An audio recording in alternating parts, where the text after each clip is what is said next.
আজকে মান্দা উপজেলার এই ঠাকুরমান্দায় শ্রী শ্রী রঘুনাথ জিউ মন্দিরের সকল পুণ্যার্থী এবং সকল প্রার্থনাকারী সনাতন ধর্মাবলম্বী ভাইদের আমি আমার পক্ষ থেকে এবং আমার দলের পক্ষ থেকে শুভেচ্ছা এবং শুভকামনা জানাচ্ছি। সেই সাথে আমি একটু বলতে চাই যে আজকে লক্ষ লক্ষ যে পুণ্যার্থী আমাদের এই প্রিয় মান্দার বুকে এসেছে বাংলাদেশ ছাড়িয়ে এবং পার্শ্ববর্তী দেশ থেকেও আমাদের এখানে এসেছে। আমরা গর্বিত, আমরা ধন্য। এই পূজার মাধ্যমে বা এই বাসন্তী পূজার মাধ্যমে এই ঠাকুরমান্দা আমাদের এই জিউ মন্দিরের মাধ্যমে মান্দাকে বাংলাদেশের সীমানা ছাড়িয়ে বিশ্ব দরবারে পরিচিত করেছে।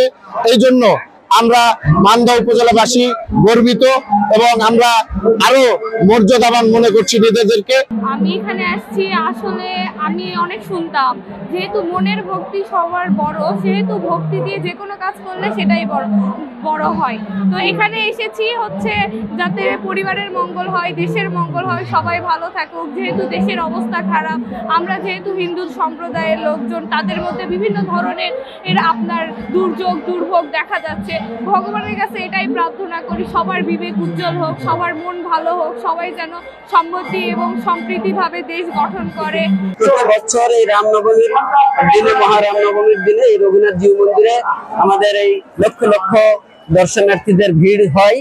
এর একটা ঐতিহ্য রয়েছে যে অতি প্রাচীন কাল থেকেই আমাদের এই পাক ভারত উপমহাদেশের মধ্যে এই রঘুনাথ জিউ মন্দিরকে বলা হয় যে এটা একটা জীবন্ত মানে কিংবদন্তির মতো জীবন্ত মন্দির।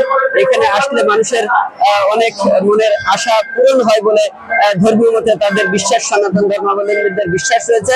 আমরা আসছি আমার মেয়ের মানুষটা ছিল দেওয়ার জন্য। আমি এর আগেও একবার আসছিলাম, আবার এবারও আসছি। মানে এখানে আসলে আর কি মন ভালো হয়, মানে আমাদের মনোবাঞ্ছা পূর্ণ হয়, ঠাকুর আমাদের ভালো রাখুক এটাই আমরা চাই। এই জন্যই আমরা এখানে আসছি। এখানে রামচন্দ্রের অনেক কৃপা।